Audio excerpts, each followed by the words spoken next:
गुणों के आधार पर देखा जाए तो अहंकार और पुरुषार्थ के 3 रूप होते हैं। पहला सात्विक, दूसरा राजसिक और तीसरा तामसिक।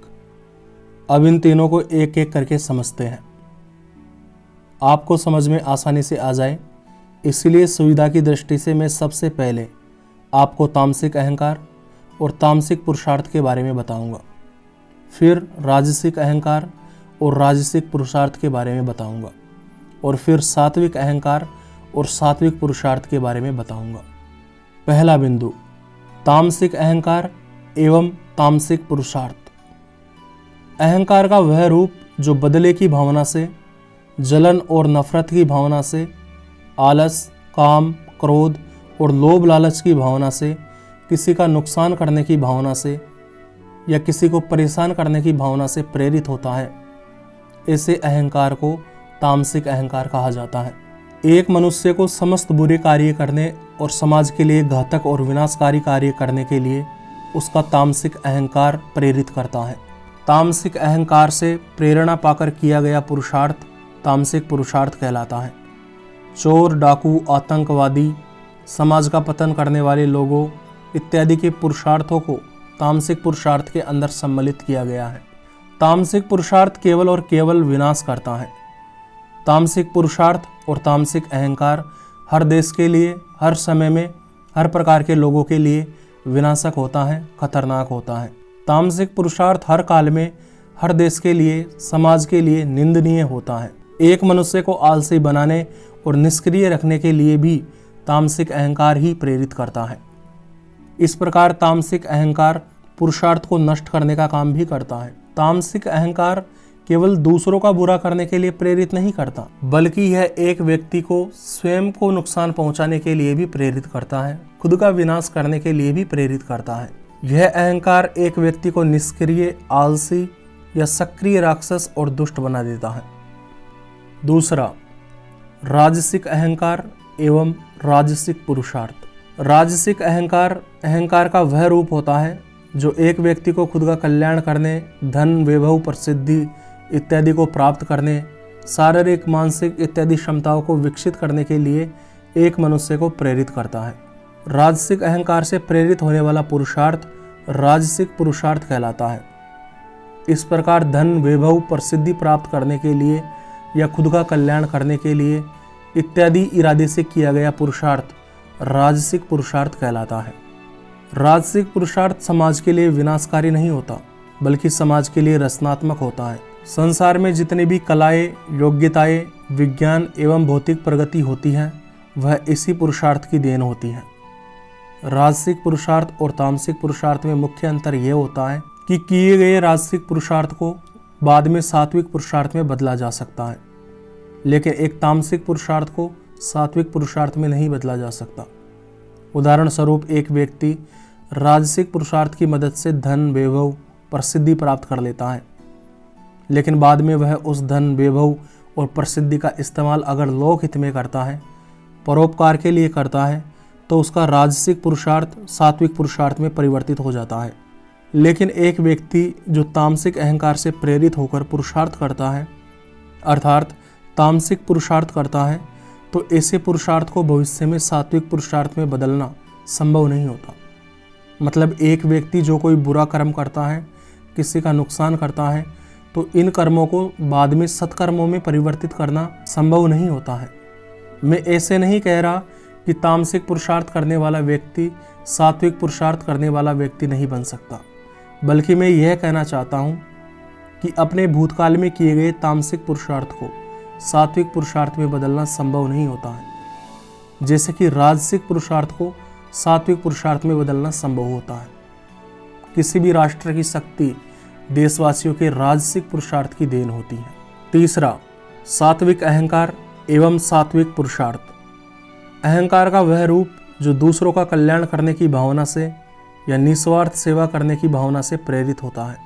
अहंकार के इस रूप को सात्विक अहंकार कहा जाता है। ठीक इसी प्रकार दूसरों का कल्याण करने की भावना से या निस्वार्थ सेवा करने की भावना से किया गया पुरुषार्थ सात्विक पुरुषार्थ कहलाता है। सात्विक पुरुषार्थ और राजसिक पुरुषार्थ में यह समानता होती है कि ये दोनों सही कर्म करने के लिए प्रेरित करते हैं, लेकिन तामसिक अहंकार गलत कर्म करने के लिए और आलस करने के लिए प्रेरित करता है। सात्विक अहंकार से प्रेरित होकर किया गया पुरुषार्थ अर्थात सात्विक पुरुषार्थ मनुष्य की आत्मा को आनंदित करता है और उसका विकास करता है, जबकि तामसिक अहंकार मनुष्य की आत्मा का पतन कर देता है। कोई सा भी पुरुषार्थ हो, चाहे वह सात्विक हो, राजसिक हो या तामसिक हो, ये तीनों अहंकार के द्वारा प्रेरित होते हैं। अहंकार से प्रेरित होने के कारण ये तीनों पुरुषार्थ घटते बढ़ते रहते हैं, अर्थात स्थिर नहीं रहते हैं। अगर एक मनुष्य की परिस्थितियाँ अनुकूल होती हैं तो ये पुरुषार्थ बढ़ जाते हैं, और यदि एक मनुष्य की विपरीत परिस्थितियाँ हो जाती हैं तो ऐसी स्थिति में उसका पुरुषार्थ घट जाता है। लेकिन इसके अलावा मानव के पास में एक और चीज़ होती है जिसे संकल्प शक्ति कहा जाता है, जिसकी सहायता से वह विपरीत परिस्थितियों में भी खुद को पुरुषार्थ करने के लिए प्रेरित कर सकता है। मतलब एक मनुष्य विपरीत परिस्थितियों में भी पुरुषार्थ करने का चुनाव कर सकता है। पुरुषार्थ वह माध्यम है जिसके द्वारा गरीबी को दूर किया जा सकता है। देश के राजनीतिक दल, नेता इत्यादि देश की गरीबी दूर करने की बात करते हैं, वे देश को संपन्न बनाने की बात करते हैं, लेकिन हकीकत यह है कि इस दुनिया का कोई भी व्यक्ति विशेष या दल विशेष एक राष्ट्र को संपन्न नहीं बना सकता। हाँ, संपन्न बनने के लिए प्रेरित जरूर कर सकता है।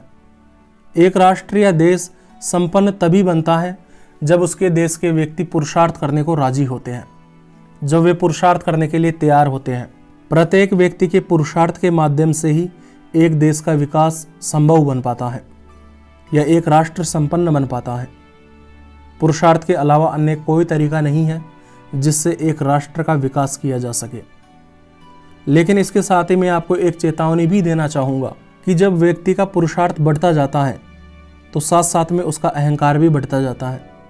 जैसे जैसे वह उपलब्धियाँ प्राप्त करता जाता है, वस्तुएं प्राप्त करता जाता है, तो उसके अंदर अहंकार आने लग जाता है और अहंकार का विकास विनाशक होता है। एक व्यक्ति जो पुरुषार्थ करके काफ़ी संपन्न बन जाता है, लेकिन यदि संपन्न बनने के बाद में वह अहंकार के चक्कर में फंस जाता है तो उसका वापस से विनाश होना शुरू हो जाता है। और यदि वह इस अहंकार को ख़त्म नहीं करता है या इससे प्रेरित होकर कर्म करना बंद नहीं करता है तो एक न एक दिन वह वापस से अपनी पुरानी हालत में आ जाता है या उससे भी बुरी हालत में पहुंच जाता है। कई व्यक्ति होते हैं जो शुरुआत में पुरुषार्थ के माध्यम से कई उपलब्धियां हासिल कर लेते हैं, बहुत सारा धन, वैभव, प्रसिद्धि हासिल कर लेते हैं, लेकिन इन सब को प्राप्त करने के बाद में वे अहंकारी बन जाते हैं और खुद को ही सर्वश्रेष्ठ समझने लगते हैं, जिसकी वजह से वो सीखना बंद कर देते हैं और ऐसे कार्य करना शुरू कर देते हैं जो उन्हें विनाश की तरफ लेकर जाते हैं। और यह अहंकार एक दिन उनका धन, वैभव, प्रसिद्धि, इज्जत इत्यादि सब कुछ छीन लेता है। अहंकार से बचने का एक तरीका है कि यदि आप आस्तिक हैं तो आप यह समझे कि आपको जो कुछ भी प्राप्त हुआ है वह ईश्वर की कृपा से प्राप्त हुआ है। और यदि आप नास्तिक हैं तो आप यह सोचें कि बिना अन्य लोगों की सहायता के आपका यह प्राप्त करना संभव नहीं था। आप यह सोचें कि आपको जो भी प्राप्त हुआ है वह प्रकृति की देन है। बिना प्रकृति की देन के आप कुछ भी हासिल नहीं कर सकते थे और ना कर सकते हैं। यहाँ तक कि आप अभी जिंदा हो, यह भी इसी प्रकृति की देन है, वरना हर पल कई व्यक्ति मर रहे हैं। आप जिंदा हैं, स्वस्थ हैं, तो अपने आप को सौभाग्यशाली माने और प्रकृति के प्रति धन्यवाद व्यक्त करें। कई व्यक्ति दूसरों की भलाई करते करते भलाई करने का अहंकार पाल लेते हैं। इस अहंकार को दूर करने के लिए इस बात को हमेशा अपने दिमाग में रखनी चाहिए कि इस संसार के लिए चाहे कितने भी अच्छे कर्म कर दिए जाए, चाहे कितनी भी सेवा की जाए, वह कम ही पड़ती है। कोई व्यक्ति समाज की चाहे कितनी ही सेवा कर ले, लेकिन उसे हमेशा सेवा करते रहने की कोशिश करनी चाहिए।